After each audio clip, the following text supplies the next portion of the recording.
जय श्री राम, हर हर महादेव, जय माता लक्ष्मी।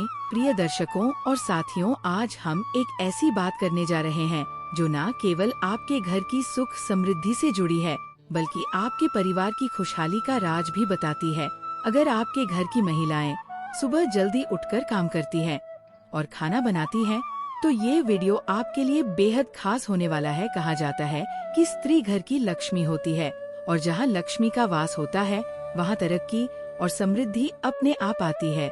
शास्त्रों में भी कहा गया है कि जिस घर की महिला प्रसन्न रहती है और समय पर अपने कर्तव्यों को पूरा करती है, उस घर में माँ लक्ष्मी का आशीर्वाद बना रहता है। अब हम आपको एक छोटी सी कहानी सुनाते हैं जो न केवल मनोरंजक है बल्कि एक बहुत बड़ी सीख भी देती है।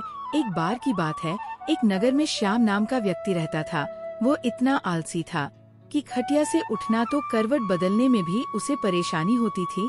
उसकी आदतें इतनी बुरी थी कि जब उसकी पत्नी किसी काम के लिए कहती तो वह बस करवट बदलकर कुछ न सुनने का बहाना कर लेता। उसकी पत्नी ने कई बार उसे समझाने की कोशिश की, लेकिन श्याम हमेशा टाल देता। एक दिन पत्नी ने उसे प्रेम पूर्वक कहा, तुम्हें खटिया पर लेटे रहना पसंद है तो ठीक है, पर कम से कम खटिया पर बैठे बैठे ही कुछ ऐसा काम करो जिससे घर का भला हो। श्याम ने सोचा और कुछ देर बाद खुश होकर बोला, मैंने एक काम ढूंढ लिया है, अब मैं भी घर में मदद करूंगा। पत्नी को लगा कि आखिरकार उसकी मेहनत रंग लाई है। उसने झटपट सब्जी की टोकरी में चाकू रखा और श्याम के पास रखकर कहा, तो अब सब्जी काट लो, ये बैठे बैठे भी हो सकता है।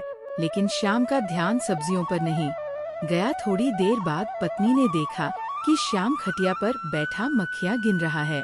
वहाँ मरी हुई मक्खियाँ पड़ी थी और श्याम गर्व से बोला, देखो मैंने इन 7 मक्खियों को मारा है, अब मुझे इससे बेहतर कोई काम नहीं लगता। पत्नी को देखते ही वो उछलकर बोला, देखा मेरा कमाल, मैंने इतनी फुर्ती से 7 मक्खियों को मौत के घाट उतार दिया। अब देखता हूँ कि पूरे दिन में कितनी मार सकता हूँ। आलसी महाराज को अब यही धुन सवार हो गई।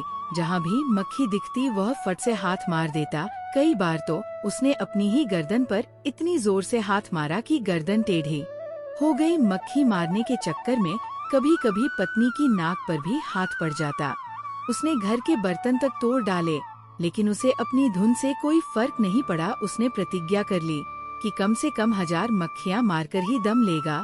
जल्दी ही वह दिन आ गया जब उसकी प्रतिज्ञा पूरी हुई। उस दिन वह कंधे पर बांस का एक मजबूत डंडा रखे खुशी से उछलता कूदता पूरे शहर का चक्कर लगा रहा था।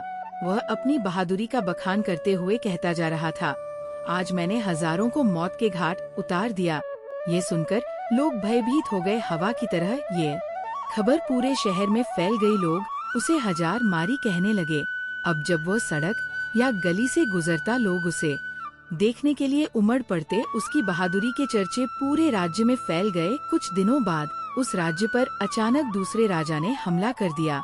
उस समय राज्य के पास कोई योग्य सेनापति नहीं था। राजा ने आदेश दिया कि तुरंत राज्य भर में ऐसे किसी व्यक्ति को खोजा जाए जो सेनापति बनने लायक हो। राजा के दूत जब घूमते घूमते शहर पहुँचे तो उन्होंने 1000 मारी का नाम सुना। वे सीधे उसके घर पहुँचे। राजा के दूतों को देखकर 1000 मारी डर के मारे कांपने लगा। वह घर के एक अंधेरे कोने में छिपकर बैठ गया। दूतों ने उसकी पत्नी से कहा, राजा ने सुना है कि तुम्हारा पति बहादुर है और वह उसे अपना सेनापति बनाना चाहते हैं, उसे तुरंत हमारे साथ भेजो। ये सुनकर पत्नी चौंक गई। वह जानती थी कि उसके पति की असलियत क्या है, फिर भी उसने सोचा, काश ये सच हो जाए।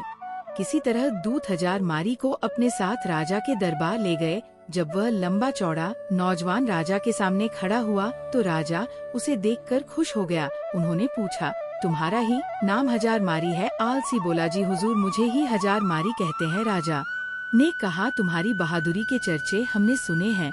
हम चाहते हैं कि शत्रु के साथ हो रहे युद्ध में तुम हमारी सेना का संचालन करो। कांपते हुए 1000 मारी ने राजा की आज्ञा को स्वीकार कर लिया। सूचना देने के लिए वह घोड़े पर सवार होकर पत्नी के पास पहुंचा। ये सुनकर पत्नी की खुशी का ठिकाना नहीं रहा, लेकिन उसे चिंता भी हुई। उसने सोचा, 1000 मारी तो सेनापति बन गया, लेकिन शत्रु की सेना का मुकाबला वह कैसे करेगा? अगर वह डर के मारे युद्ध के मैदान से भाग निकला तो राजा इसे जीवित नहीं छोड़ेगा।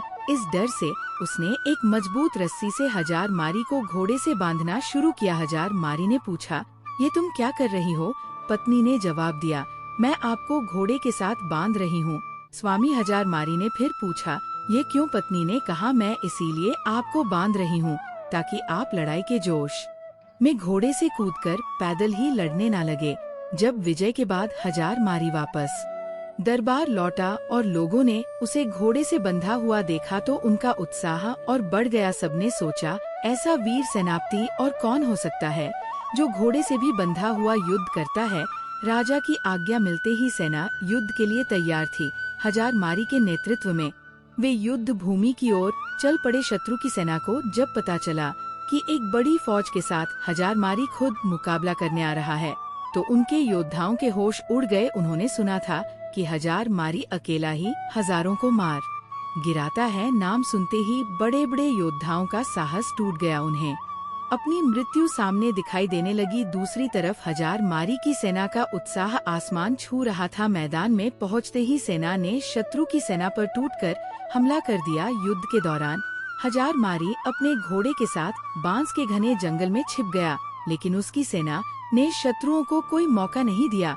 उन्होंने शत्रु का डटकर सामना किया और उसे खदेड़ कर राज्य से बाहर निकाल दिया। शत्रु पर विजय पाने के बाद सैनिक जब जयकार करते हुए लौटने लगे तो हजार मारी भी जंगल से निकलकर उनके बीच शामिल हो गया। नगर में धूमधाम से विजय उत्सव मनाया गया। राजा हजार मारी की वीरता से प्रसन्न होकर बोले, मेरे बहादुर सेनापति, हमें तुम पर गर्व है। तुम्हारी अद्वितीय वीरता के कारण हमें विजय प्राप्त हुई है।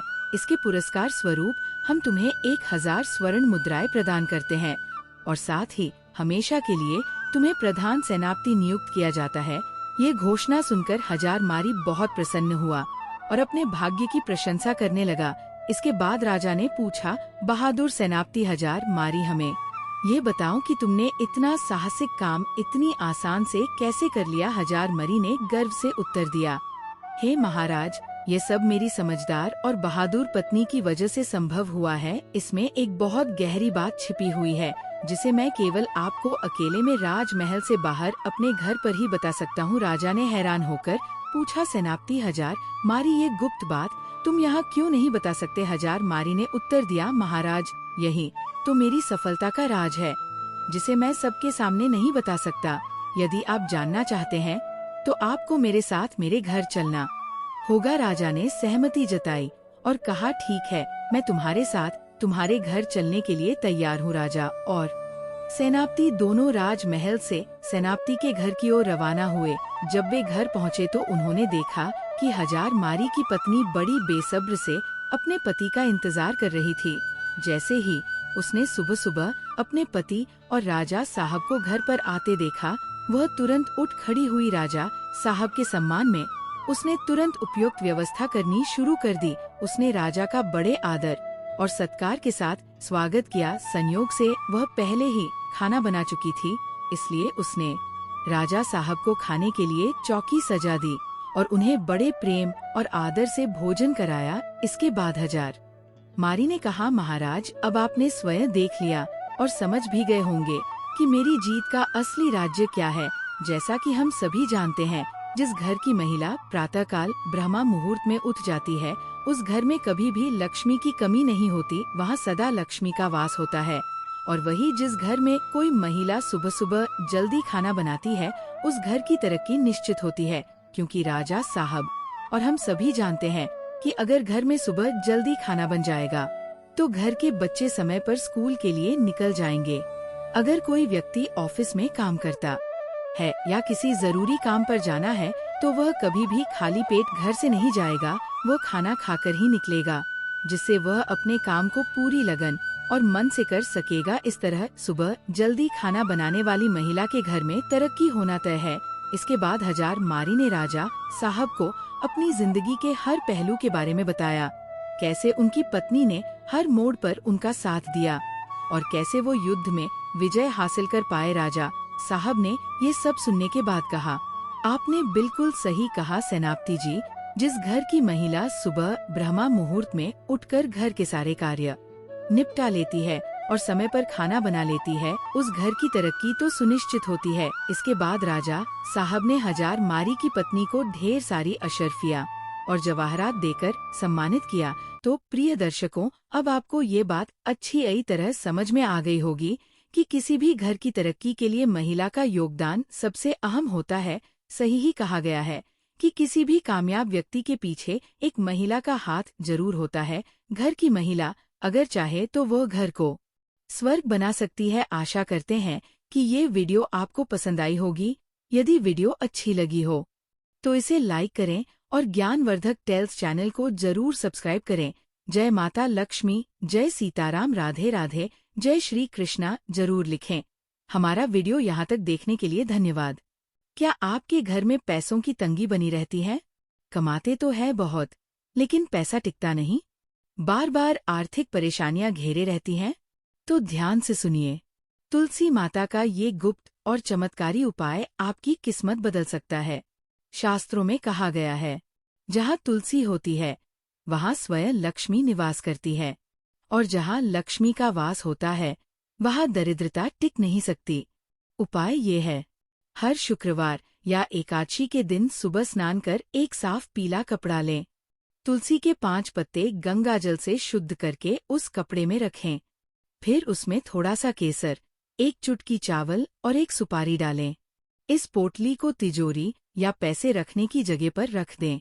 अब शांत मन से दीपक जलाकर 21 बार मंत्र जप करें। श्री हरि श्री लक्ष्मी नारायणाय नमः। यकीन मानिए, अगर श्रद्धा और विश्वास के साथ ये उपाय किया जाए तो कुछ ही समय में घर में धन की बरकत और सुख शांति आने लगती है। तुलसी सिर्फ एक पौधा नहीं, वो देवी है जो आपके जीवन की दिशा बदल सकती है। क्या आप जानते हैं कि तुलसी का हर पत्ता एक रहस्य छिपाए बैठा है?